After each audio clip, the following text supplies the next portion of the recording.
हैं, फिर वंदे भारत, अब आगे का क्या रूपरेखा रहेगा?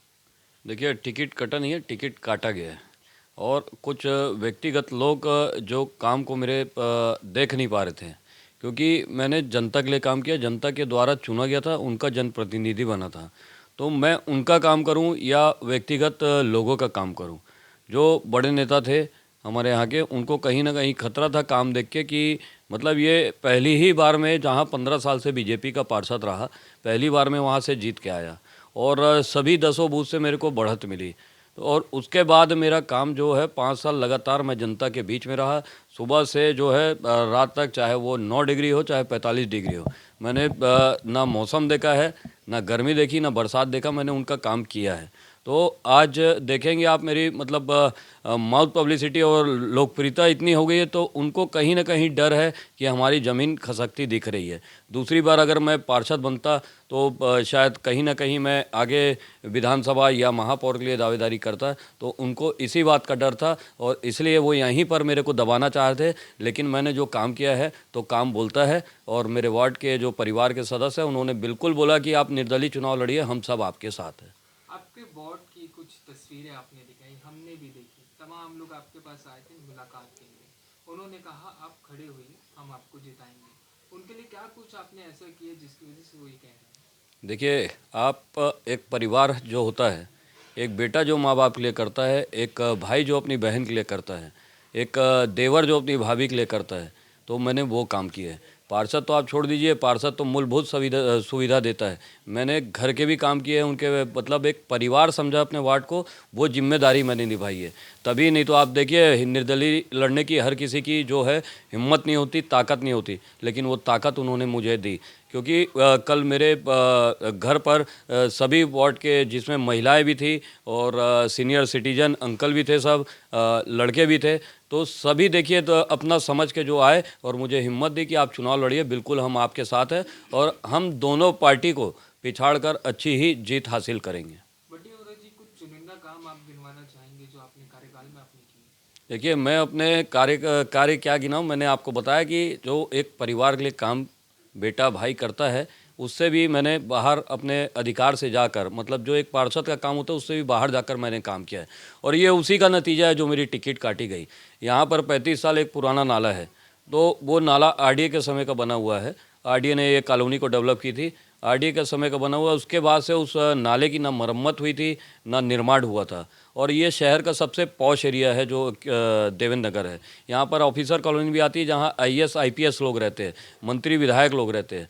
तो वैसे एरिया में अगर आप डुबान बोलेंगे, जल भराव की स्थिति का निर्मित होती है, तो बहुत ही अपने आप में निंदनीय है। मैंने पिछले ही बार चुनाव में बोल दिया था कि ये मेरे कार्यकाल में बन के रहेगा। आज देखेंगे आप, वो नाले का निर्माण भी चालू हो गया है और आने वाले बरसात के दिनों में पूरी तरह से यहाँ से जल भराव की स्थिति से लोगों को निजात मिलेगी।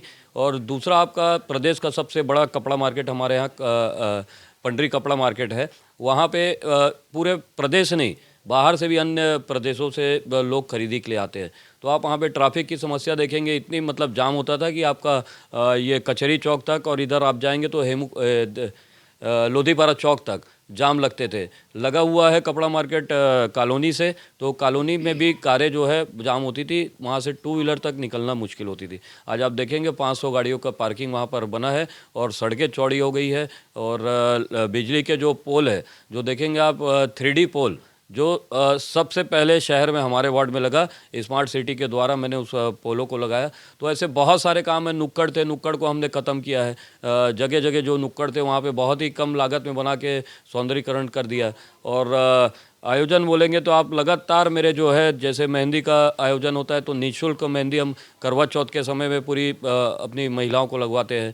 सावन का आता है तो सावन झूला का कार्यक्रम करवाते हैं, महिला सम्मान समारोह कराते हैं। लगातार मैं आपको बताया, अगर मैं काम गिनाना चाहूँ तो इतने इतने काम हुए हैं यहाँ पर कि पिछले 35 साल में जो काम नहीं है वो आज हुए हैं।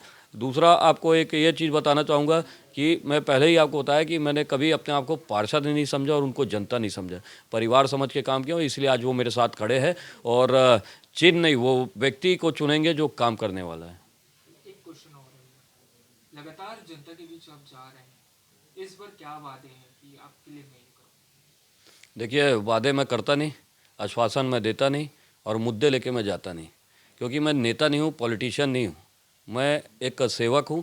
और सेवक का जब जाता है तो जनता बताती है, पब्लिक बताती है उनको किस चीज़ की परेशानी है, किस चीज़ की समस्या है, क्या चीज़ होनी चाहिए, हम उस पर काम करते हैं। मैं जिस दिन नेता बन जाऊंगा तो बिल्कुल मुद्दे लेके जाऊंगा, आश्वासन दूंगा, लेकिन अभी मैं नेता बना नहीं हूँ, पॉलिटिशियन नहीं बना हूँ। ये उसी वजह से मेरी जो है टिकट काटी गई। तमाम कांग्रेस के बागियों से मेरी बातचीत हुई, समीर अख्तर हूँ, प्रकाश तिवारी, तमाम लोगों से मेरी चर्चा हुई। उन्होंने लेन देन की बात कही, साथ में उन्होंने कहा कि कांग्रेस को इस बार बहुत तगड़ा झटका पड़ेगा। देखिए, अब झटका किसको पड़ेगा ये तो मैं कह नहीं सकता, कांग्रेस को पड़ेगा या बीजेपी को पड़ेगा, क्योंकि मैं अभी सिर्फ टोटल मेरा फोकस चुनाव पर है और मैं जीत रहा हूँ, ये 100% आपको बता दे रहा हूँ कि मैं इस वार्ड से दोनों पार्टियों को पिछाड़ कर जीत हासिल कर रहा हूँ। मार्जिन देखिए, मार्जिन तो पिछली जो थी आपको उससे बढ़त मिलेगी। 179 वोटों से मैंने पिछली बार जो है जीत हासिल की थी। दो ही जो कैंडिडेट थे वो मैदान में थे प्रत्याशी, और इस बार तो 7 प्रत्याशी है। मतलब आप समझ लीजिए कि पिछली बार 2 और इस बार 7, और बड़ी बड़ी पार्टियां हैं, बड़े बड़े लोग हैं, लेकिन आप देखेंगे जिसके साथ जनता है तो जनता तो जनार्दन है, कोई पार्टी बड़ी नहीं है, क्योंकि जनता ही अपने प्रतिनिधि को चुनती है। और जहाँ तक आप लेन देन की बात कर रहे हैं तो लेन देन देखिए कहीं ना कहीं कुछ तो हुआ है। अगर बात हो रही है, जनता भी अब बात कर रही है, आप जाएंगे कहीं भी दुकानों में जाएंगे, चौक चौराहों में जाएंगे तो बात तो चल रही है कि लेन देन हुआ है, ये टिकट बेच दी गई, वो टिकट बेच दी गई, लेकिन हमारे पास जब तक प्रूफ नहीं है हम इस बात की पुष्टि नहीं करते।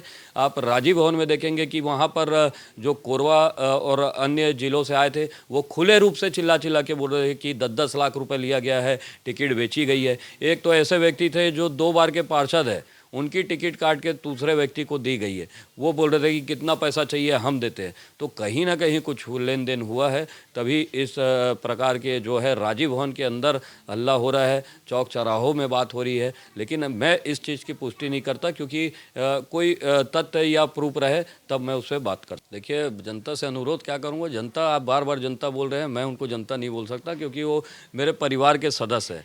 और एक बेटे और एक भाई को कोई अपील करने की ज़रूरत नहीं। उन्होंने 5 साल मैं उनके साथ परिवार की तरह रहा हूँ, उनका बेटा हूँ, उनका भाई हूँ, तो वो समझते हैं। जो 5 साल इसने अपनी जिम्मेदारी के साथ काम किया है, अब हमारी बारी है, और वो अपनी बारी का परिणाम देखना आपको आने वाले 15 तारीख को मिल जाएगा, जब वो 7 नंबर बल्ला छाप में बंटी होरा को वोट देकर जिताएंगे।